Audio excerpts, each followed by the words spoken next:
Here's an interesting experiment using a lock-in amplifier and a audio signal source that is not fixed in space. It's basically oscillating back and forth, and the signal is being transmitted from the other side, which is I'll show you in a moment, and is being detected by this small speaker that is sitting on top of this fan.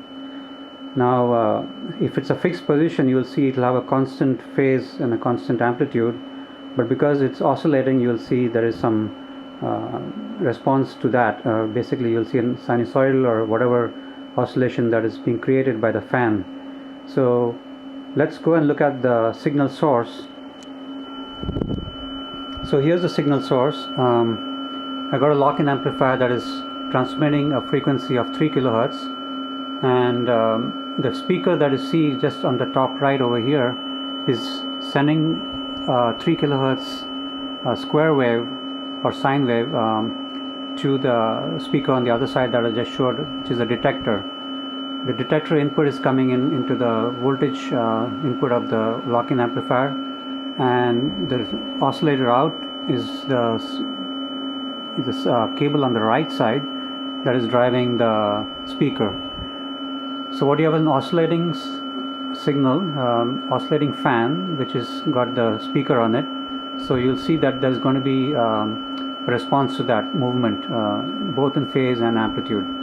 So I'm going to switch the screen on the lock-in to show you that particular thing. It's difficult to read the digital output, as it's very difficult to interpret this. So we look at the curve.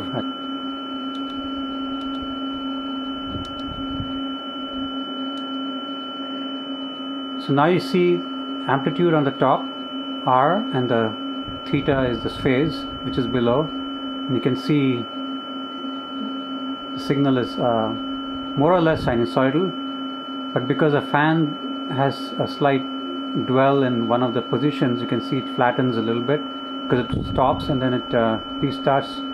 There's a bit of a non-sinusoidal effect to it, but essentially the amplitude peaks when the speaker is directly aligned with the source, the receiving speaker that is, and when it's 45 degrees off, the phase and the amplitude move. Here you can see the phase actually wraps around 180 degrees, so you see it on both sides, on the top and the bottom of the curve. So the lock-in can only measure phase up to plus minus 180 degrees, and right now I've set it at plus minus 180 degrees as a scale. So essentially it's going to wrap around for this particular frequency.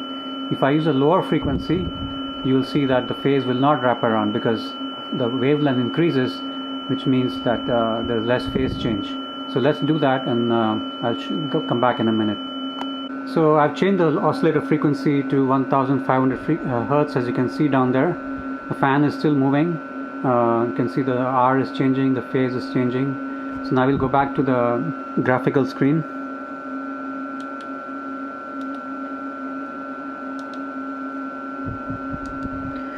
So now there might be a phase offset because I didn't zero the phase, but it's possible that it's going to be centered. You can see now that the phase is much smaller change, and the amplitude as well of course needs to be scaled in this case, but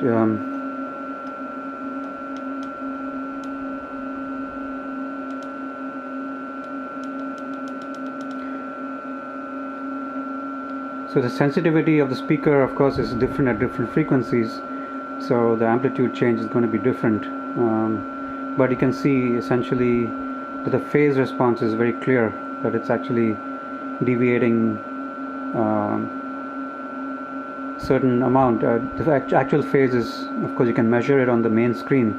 You can stop the fan and basically measure it, but right now this is just a graphical representation of that.